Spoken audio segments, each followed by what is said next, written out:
Jack Moffitt. You can find me over at Moffitt Music. Today, James asked me to show you how I play hymns congregationally in church. And today I'm going to take a moment and show you how I would play Come Thou Fount. Just some simple steps that if you follow them, that you can easily apply this to this song as well as any other hymns that you'd like to learn in the future. All right, so I guess before we start, Jack, can you give us like your rule that you kind of follow, rule of thumb that you apply before you do anything else with this hymn? Absolutely. Like for your left hand? Yes. One of the main things is to not change any of the chords and keep exactly what's written, because there are congregational people singing and sometimes other instruments that if you change the chord, it could clash with them. So we want to keep with the rhythm and the chords that are written in the hymnal. That would be probably the most important thing that we're going to follow at the beginning.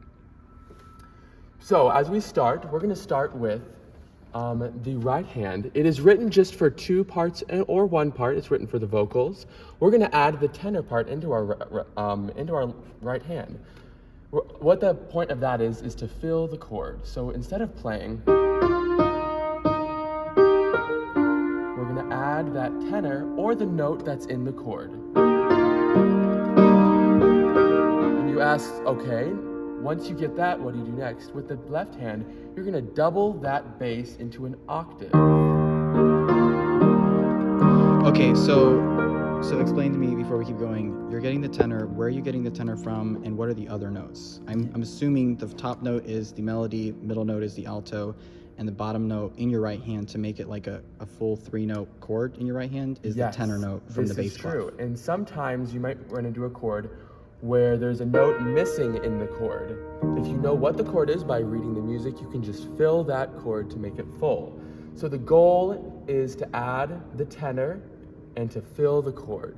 You might not be adding the tenor every time, but you are following the chord that is written in the music. Okay, and then your bass note, you're doubling the bass that's written in the bass clef. Exactly. That's the first step with the left hand, is to double that bass and play it just as written. All right. So here's an example of that.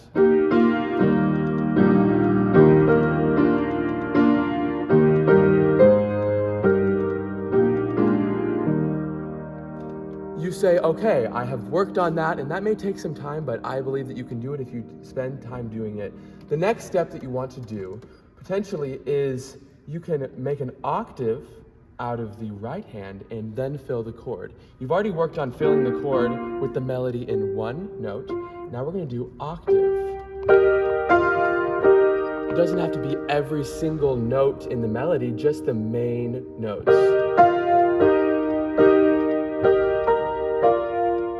And that can be applied to the rest of the song as well. And you can use that in variety.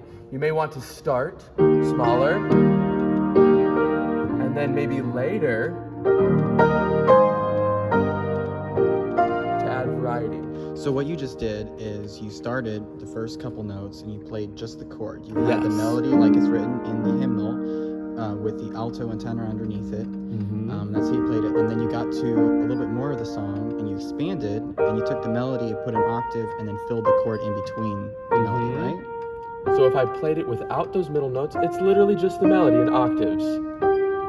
Maybe start with that, getting used to that feel, and then you can fill the chord.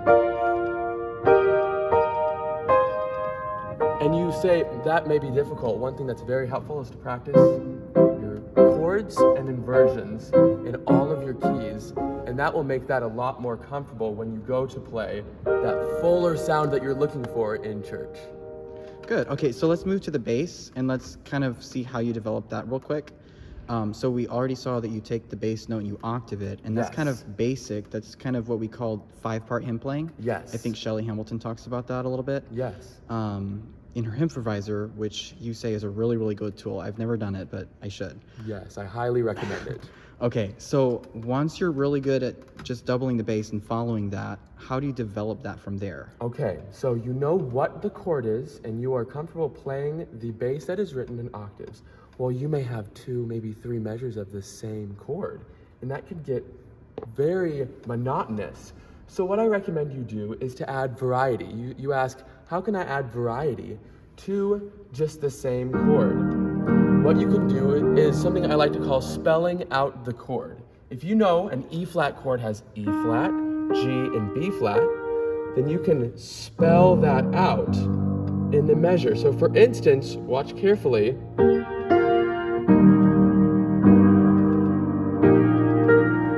I was spelling out the chord. Each of those notes are in that chord, so it's not going to clash. You want to add notes that are in the chord. So let me demonstrate the first line, spelling out the chord.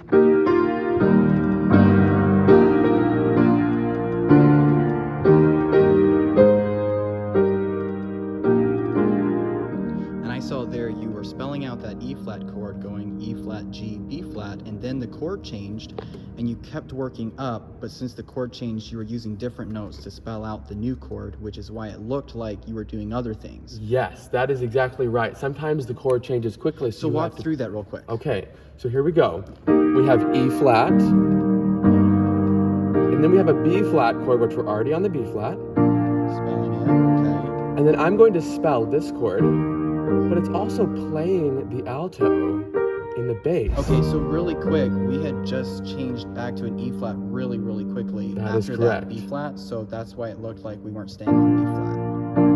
And we changed to E flat here, spelled it out quickly. Next chord is A flat, so all we have to do is walk just a half step up. Now, we can go back to an E flat. Sometimes it's nice to go to the closest note that's in the chord, which we have a G in the E flat because the chord changed back from A flat to E flat. That's right. And then we have that cadence at the end of this line, which was the B flat chord. That is right. So you went down to play B flat to kind of spell that out, and then you stayed on B flat just because we're kind of relaxing. We're not trying to go all over the place. Exactly. That is so true. And another thing that I did there was using the alto in the bass. That's something else that you can add. For instance, that right here, I went, that is the alto.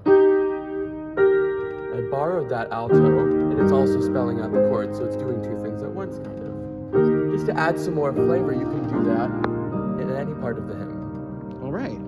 Okay, I think that does it really well for like this hymn for now, with giving us the basics. Can you give me just one pointer for filler throughout the song? Like, let's not start from the beginning because that's where we've been hanging out. Let's start with the beginning of the chorus, and you give us a little bit of fill so we know a little bit of that, and then, Yes, and then we'll be absolutely. done with this one. The beginning of the chorus, there are a lot of chord changes. So in that case, I wouldn't recommend that you add so much when there are lots of chord changes because it sounds cluttering. So it's filling all by itself. But at the end of the line, you have a half note. What can you do on that half note? Well, let's see. So we have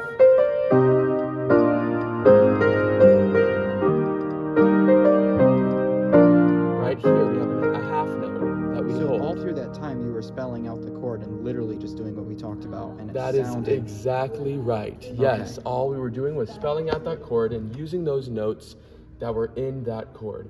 When we arrive at the half note, there are multiple options that you can do. You can, with your left hand, repeat the melody in a full chord.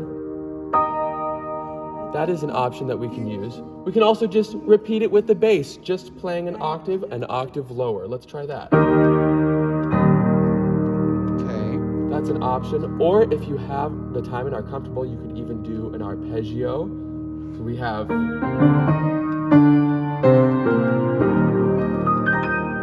It's a short time, so you may not want to, but if you're comfortable, you can. That's just another option. Or you can even take that time and spell out the bass in that chord. We know it's an E flat chord, so we can go.